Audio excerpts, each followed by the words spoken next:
नमस्कार, मैं हूं निशांत गुप्ता और आप देख रहे हैं I India. Baspa supremo Mayawati party में एक के बाद एक बदलाव कर रही हैं। उनके इस बदलाव को 2027 के उत्तर प्रदेश के विधानसभा चुनाव से जोड़कर देखा जा रहा है। मुस्लिमों से जुड़े मुद्दों से लेकर पार्टी से कई बड़े नाम बाहर निकालने तक मायावती के इस तेवर के सियासी मायने क्या हैं, इसके बारे में जानते हैं। उत्तर प्रदेश की सियासत में हाशिए पर खड़ी बसपा को मायावती 2027 के पहले एक्टिव करने में जुटी हुई हैं।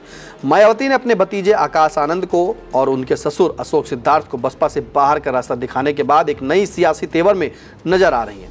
बसपा प्रमुख इन दिनों मुस्लिमों से जुड़े हुए मुद्दों को मुखर होकर उठा रही है और बीजेपी को कटघरे में खड़ा कर रही है। इस तरह से बसपा लगातार राजनीतिक चर्चाओं में बनी हुई है, तो मायावती के बदले हुए तेवर के सियासी मायने निकाले जाने लगे हैं।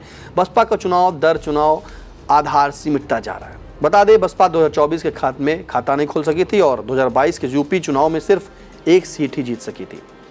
बसपा का वोट शेयर 9.39% पर आ गया है। ऐसे में मायावती के लिए बसपा के सियासी वजूद को बचाए रखने की चुनौती खड़ी हो गई है।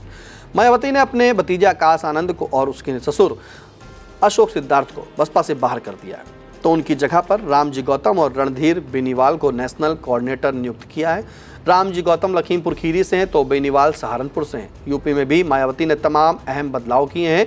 सूबे के मंडल के प्रभारियों को बदले हैं, लेकिन 3 मुस्लिम नेताओं को अहम जिम्मेदारी सौंप रखी है, तो दलित और अति पिछड़े समाज से आने वाले नेताओं को भी प्रभारी के तौर पर लगाया गया है। मायावती ने हर मंडल में अब 4 कोऑर्डिनेटर नियुक्त कर दिए हैं, तो साथ ही 2 जिला और 2 विधानसभा प्रभारी भी बनाए हैं। मायावती ने बसपा नेताओं से कहा है कि मंडल स्तर पर संगठन में अनुसूचित जाति, अनुसूचित जनजाति और ओबीसी के साथ मुस्लिमों को जोड़ने के मिशन में जुटे।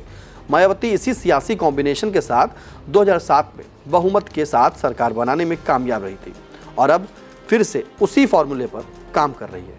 बताया जाता है कि बसपा सुप्रीमो काशीराम की जयंती से 2027 के विधानसभा चुनाव का बुगुल फूंकने जा रही है। बसपा 15 मार्च को काशीराम जयंती का कार्यक्रम लखनऊ और नोएडा में मनाएंगी। मेरठ मंडल के जिलों में पार्टी के लोग नोएडा में काशीराम जयंती मनाएंगे, जबकि लखनऊ मंडल में पार्टी नेता लखनऊ के कार्यक्रम में शिरकत करेंगे। इसके अलावा अन्य जिलों में भी पार्टी नेता कार्यक्रम का आयोजन करेंगे। इस तरह से काशीराम की जयंती से बसपा मिशन 2027 का आगाज माना जा रहा है। मायावती ने साफ निर्देश दिए कि अगले 6 महीने में पार्टी संगठन को न सिर्फ नए सिरे से खड़ा करना है, बल्कि इसे मजबूत भी करना है। बसपा के कैडर कैंप की बैठकें लगातार जारी हैं। यूपी के सभी प्रभारी अपने अपने जोन की बैठकें कर रहे हैं। ये बैठकें जिला स्तर पर हो रही हैं। इसी बैठक में 2027 के लिए प्रत्याशी का चयन भी किया जाने की संभावना है। जानकारों की मानना है कि बसपा प्रमुख मायावती के जमीनी स्तर पर सक्रिय न होने का सियासी लाभ 2022 के चुनाव में सपा को मिला था, तो 2024 में सपा कांग्रेस गठबंधन के पक्ष में गया था। दलित समाज का बड़ा झुकाव इंडिया गठबंधन के साथ रहा, जिसका नतीजा रहा कि बसपा का खाता ही नहीं खुला।